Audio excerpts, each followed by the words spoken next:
Kebetulan malam ini malam 17 Agustus. Ini yang patut kita ketahui. 17 Agustus kemerdekaan Republik Indonesia. Kita kembali mundur ke belakang. Bagaimana terjadinya 17 Agustus tidak serta-merta, karena ini kemerdekaan Indonesia harus dibayar dengan cucuran air mata dan darah.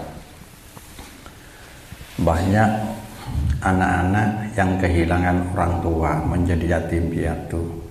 Banyak istri menjadi janda karena kehilangan suami. Perjuangan luar biasa. Dijajah oleh Belanda sekitar 142 tahun. Tapi yang kita terima dari dulu 350 tahun. Sebenarnya tidak benar menurut sejarah. Ahli sejarah yang meneliti itu kalau tahun 96 tahun ada orang Belanda yang datang, yang mana Cornelis de Houtman. Itu bukan penjajah tapi berdagang sampai berakhir 1945 proklamasi Indonesia.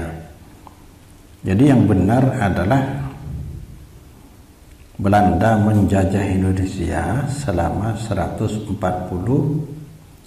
tahun, dari tahun 1800-an 1800 sampai 1945. Jepang 3 tahun setengah. Yang paling menderita karena Indonesia di waktu penjajahan Jepang, walaupun hanya sebentar, 3,5 tahun, ada istilah kerja rodi, kerja paksa. Kita telah kehilangan di Madura ini, dari timur tuh ada rel kereta api. Setiap sudah terhapus ya. Sedang ke timur jo. Lalu ada rel kereta api, itu kerja paksa dulu. Setelah diangkut dari timur, ini kebanyakan orang tidak diberi makan karena disiksa seperti lebih kejam dari Belanda, jauh ya, Jepang itu. Banyak orang yang meninggal di tengah jalan di gerbong itu, kemudian dilempar keluar, dikuburkan di pinggir jalan sampai ke barat, dari timur sampai ke barat. Karena Islamnya Indonesia Islam tradisional, akhirnya setiap kebaik pujuk itu begini pujuk matena orang seesek sebi di Jepang, kemudian dikubur di pinggir jalan. Kan tidak mungkin kalau orang terhormat dikubur pinggir jalan, tidak mungkin. Itu karena lama hati meninggal dunia kadang-kadang, atau mulai lebuceng wapuraki. Tembok setika pujuk luar biasa. Kita mengingat, andaikan di sini belum merdeka seperti di Palestina, bukan hanya ibadah yang tidak tenang, hidup pun sulit. Bahkan Palestina mengalami kelaparan yang paling parah sedunia sekarang, lebih parah dari Ethiopia. Orang sampai mengais-ngais minum icilet kena saking dirina arce, karena diblokade oleh Israel, seperti Myanmar, Rohingya, gimana menderita. Maka Palestina dengan Rohingya hampir sama, mengalami penderitaan genosida, namanya penghapusan suatu bangsa. Di India demikian, walaupun bukan dijajah orang lain tapi sesama bangsa. Tapi Indonesia alhamdulillah sampai sekarang kita bisa nikmati. Ini patut kita syukuri dengan adanya kemerdekaan yang luar biasa Indonesia. Ya. Bhinneka Tunggal Ika, bermacam-macam suku, bahasa dan bangsa, tapi bisa bersatu dalam kesatuan sebagai bangsa Indonesia. Satu bahasa, satu tanah air, satu bangsa Indonesia. Lah mensyukuri kemerdekaan dia bagian dari ibadah bagi orang beriman, ya. Kalau bersyukur karena karunia dari Allah Subhanahu wa taala, karena di dunia tidak ada yang kebetulan, semua lewat takdir dari Allah Subhanahu wa taala. Kita merdeka karena bersyukur kepada Allah. Kemerdekaannya bukan peringatan 17 Agustus. Kemerdekaan ini yang perlu kita syukuri. Maka kata Rasulullah sallallahu alaihi wasallam, ajaban li amril mu'min, inna amrahu kullahu lahu khair wa laysa dzalika li ahadin illa lil mu'min. Saya kagum terhadap urusan orang beriman. Semua kondisi yang dihadapinya adalah baik baginya. Ada nilai-nilai pahala. In asabahu sarra syakara fakana khairul lahu.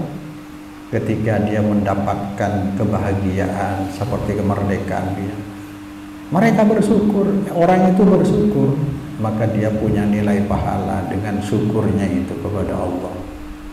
Artinya kemerdekaan ini diisi dengan hal-hal positif. Wa in asabahu dharra sabara fakana khairul lahu.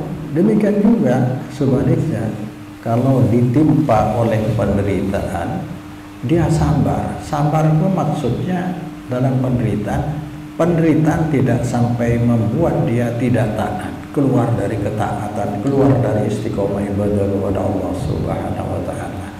Jadi akan dapat pahala. Wa innama likulli imri'in ma nawa.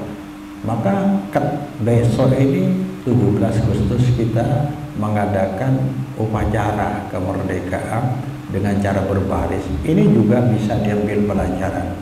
Sesungguhnya baris berbaris terilhami, terinspirasi dari sholat dia. Betapa ketatnya Rasulullah mengajarkan kita sholat. Sebelum takbir dimulai, Rasulullah menghadap ke jemaah lebih dulu. Sawu sufufakum fa inna taswiyatas sufu min iqamatis shalah aw min tamamis shalah. Coba luruskan, rapatkan sholat. Saddul khalal, tutup yang renggang-renggang ditutup. Bahkan kalau untuk mengisi sop yang kosong di depan, boleh melangkai, melewati di depan orang yang lagi sholat, saking pentingnya.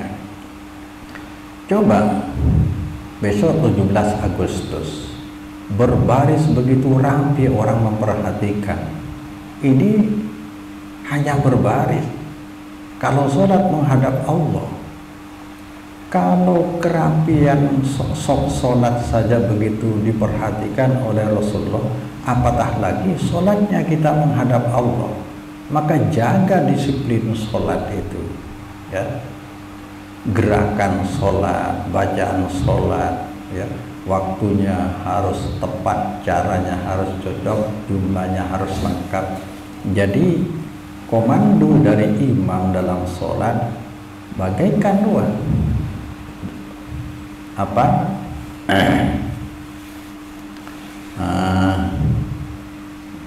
inspektur upacara. Kalau inspektur mengatakan renggangkan barisan, jangan langsung direnggangkan. Lencang kanan, jangan langsung bergerak, tapi nunggu aba-aba berikutnya, yaitu gerak. Sama dengan sholat, ketika sampai Allah, diam dulu sampai ke rukun fikri berikutnya, baru boleh. Jadi makmum harus di belakang imam, mengikuti imam. Kata Rasulullah, innama ju'ilal imamu liyutamma bihi. Imam itu dibentuk agar diikuti, bukan disaingi, apalagi didahului. Senjata dilawan dengan bambu runcing kan, Indonesia.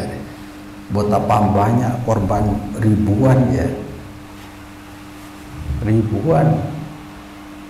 Bangsa Indonesia belum punya negara, sudah dijajah 142 tahun habitat. Menjelang 17 Agustus pun ada rangkaian peristiwa yang sungguh luar biasa rekannya. Kenapa Indonesia bisa merdeka? Padahal dulu itu kejadian dia secara singkat ya. Dulu tuh ada Perang Dunia Kedua. Perang Dunia Kedua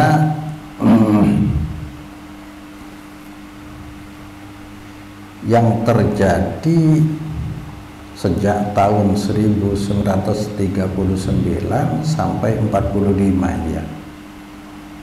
Ya, blok barat, blok timur. Ada blok sekutu bagian Amerika, Perancis, Inggris, blok poros Jerman, Rusia dan Jepang. Nah, Jepang itu mengalami kekalahan tapi belum menyerah. Tetap bercokol di Indonesia ya. Jepang tetap bercokol padahal sangat luar biasa menindasnya ya. Maka 6 Agustus ya, 6 Agustus 45 bom atom dijatuhkan oleh sekutu ke Hiroshima, Jepang. Kota Hiroshima kenapa? Karena pusat industri di Hiroshima. Agar Jepang menyerah. Jepang tidak mau menyerah ya, tidak langsung menyerah walaupun mengalami kekalahan di Perang Dunia Kedua. Terus di tanggal 7 Agustus 45 pemerintah Jepang membentuk PPKI. Indonesia sudah membentuk PPKI, berarti itu sudah ada fenomena untuk kemerdekaan Indonesia. PPKI, Panitia Persiapan Kemerdekaan Indonesia, dipimpin oleh Soekarno. Tanggal 9 ya, tanggal 7 tadi, tanggal 9 bom atom yang kedua dijatuhkan oleh sekutu di kota Nagasaki. Karena kenapa dipilih Hiroshima dan Nagasaki? Nagasaki sebab tadi pusat industri di sana. Karena bom atomnya luar biasa ya. Sampai 25 tahun tanah itu tidak ditumbuhi tanaman. Tumbuh-tumbuhan tidak bisa tumbuh. Tanggal 14 tadi tanggal 9 14 Jepang mengumumkan penyerahan diri tanpa syarat kepada sekutu ya. Tapi penjara Indonesia tetap langsung oleh Kaisar Hirohito melalui siaran radio nasional Indonesia. Kan yang menguasai Indonesia adalah Jepang pada saat itu. Tanggal 15 Agustus kelompok pemuda menculik Soekarno. Luar biasa lah bagaimana. Menculik Soekarno Hatta, maksudnya agar apa? Tidak terpengaruh oleh Jepang, karena Jepang ternyata masih berkuasa di Indonesia. Jadi untuk melindungi sebenarnya penculikan itu, untuk melindungi keduanya ini tidak terpengaruh oleh Jepang. Siasat Jepang kan belum kelihatan akan merdeka. Maka 16 Agustus Soekarno-Hatta dan Subarjo menyusun teks proklamasi. Bunyinya apa itu? Kami bangsa Indonesia dengan ini menyatakan kemerdekaan Indonesia, hal-hal yang mengenai pemindahan kekuasaan dan lain-lain diselenggarakan dengan cara seksama dalam tempo yang sesingkat-singkatnya. Maka tanggal 17 Agustus di Jalan Pegangsaan Timur nomor 66 Insinyur Soekarno membacakan teks proklamasi kemerdekaan Indonesia, dan pada saat itu merah putih bendera Indonesia dikibarkan setelah Jepang menyerah. Jadi bukan hadiah saudara, bahkan akhirnya masih sekutu datang lagi ke Indonesia ini. 17 Agustus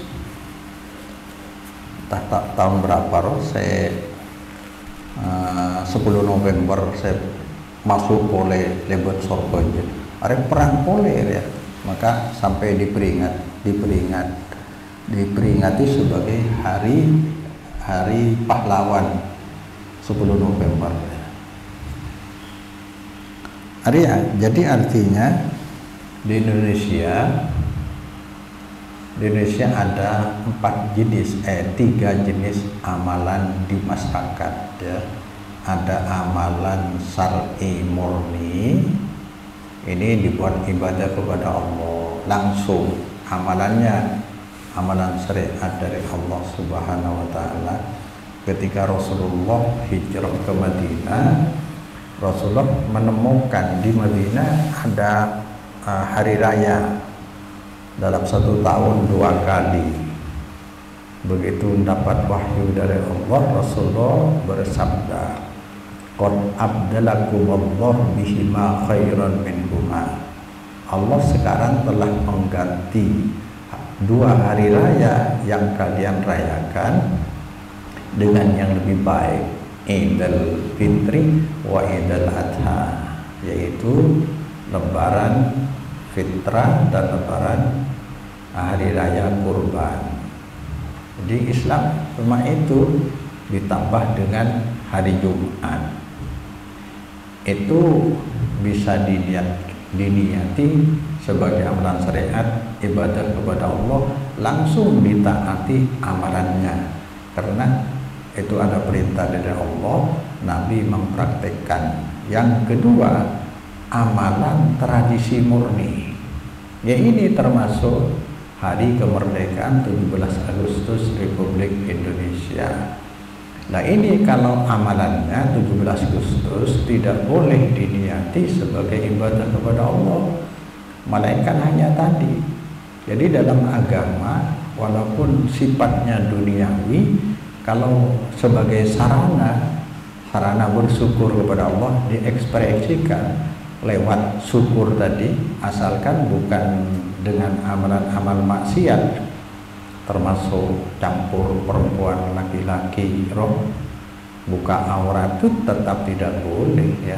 Rayakan 17 Agustus semestinya hanya untuk mengenang betapa pahitnya dulu perjuangan pemimpin kita bangsa Indonesia, termasuk ulama-ulama, Imam Bonjol, Diponegoro, orang bukan menjajah Belanda, melawan Belanda ya.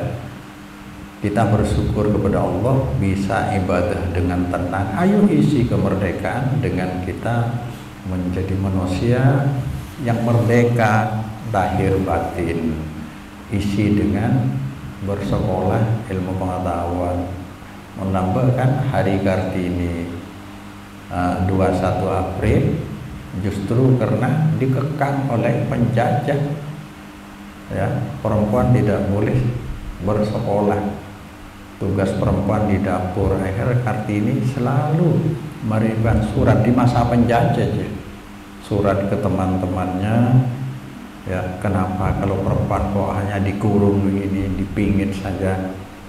Akhirnya Kartini mendapat sambutan, surat-suratnya diabadikan, jadilah sekarang emansipasi wanita, persamaan hak wanita.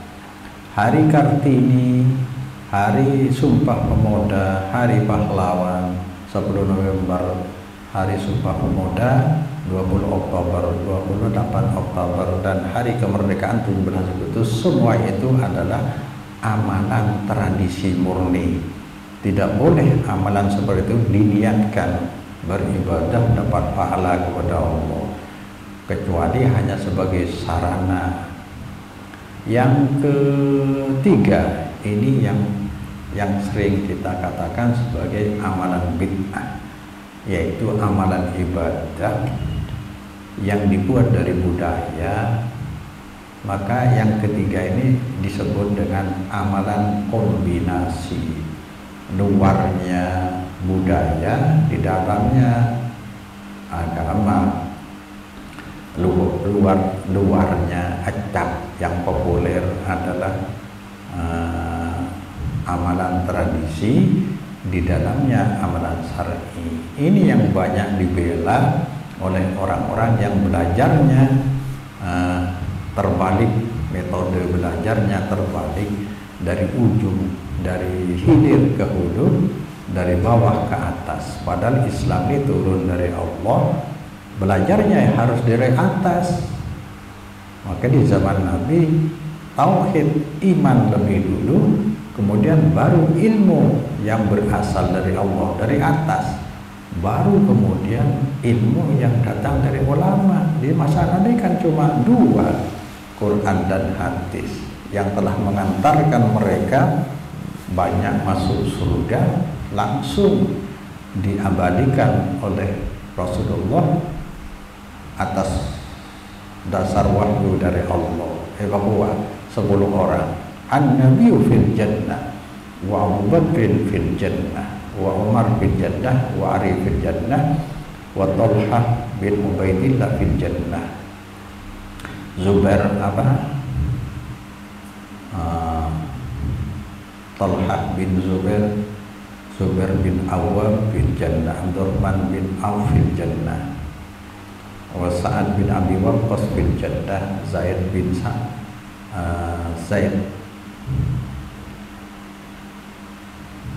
Sa'id bin Zaid fil jannah. Ini sudah langsung dari wahyu. Itu dasarnya Quran hadis. Ya, sekarang ini kita belajar justru dari kitab-kitab, dari hilir, tidak sampai ke Quran hadis. Banyak yang keluar terpaksa jadi kiai. Maka kebanyakan orang-orang kita beragama tanpa standar yang pasti, tanpa dalil yang pasti, tanpa katalog yang pasti. Padahal Islam berasal dari Allah, berkatalog wahyu, berdalilkan wahyu. Ya, kalau ada perintah langsung dari Allah, kalau ada janji, larangan berarti dari Allah, janji dan ancaman berasal dari Allah. Maka dalilnya harus dipastikan dulu wahyu dari Allah Subhanahu wa taala. Kemudian prakteknya adalah katalog utusan Allah Rasulullah Muhammad sallallahu alaihi wasallam.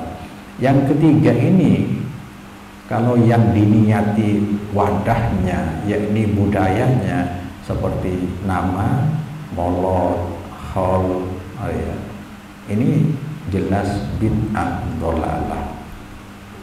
Ya, maka yang banyak membela tentang kebid'ahan, bid'ah hasanah, orang pakai logika martabah.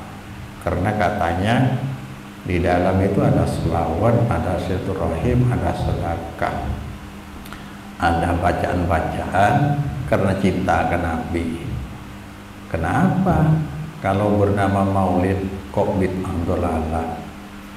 Padahal di dalamnya itu banyak amalan syariat. Ini logika yang dipakai oleh mereka untuk membela kebid'ahan dengan alasan kalau martabak saja dibuat dari telur, tepung, minyak, margarin, bumbu-bumbu, semua itu halal. Kenapa kalau bernama martabak pas bisa haram? Kan tidak mungkin haram. Sama itu salah besar ya.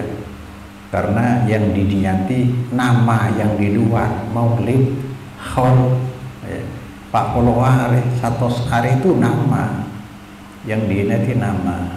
Maka di dalam agama innamal a'malu binniyat, Yang diniati adalah budaya, berarti budaya yang dimodifikasi, dibentuk ya, seolah-olah ajaran agama.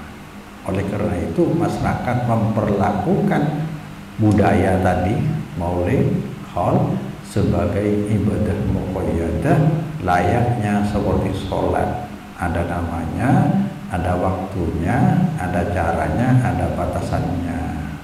Inilah ada 4 yang ditaati kepada pihak selain dari Allah dalam rangka ibadah menjadi pahala kepada Allah, disebut dengan bid'ah dhalalah, manusia benar di jalan salah. Wallahu a'lam.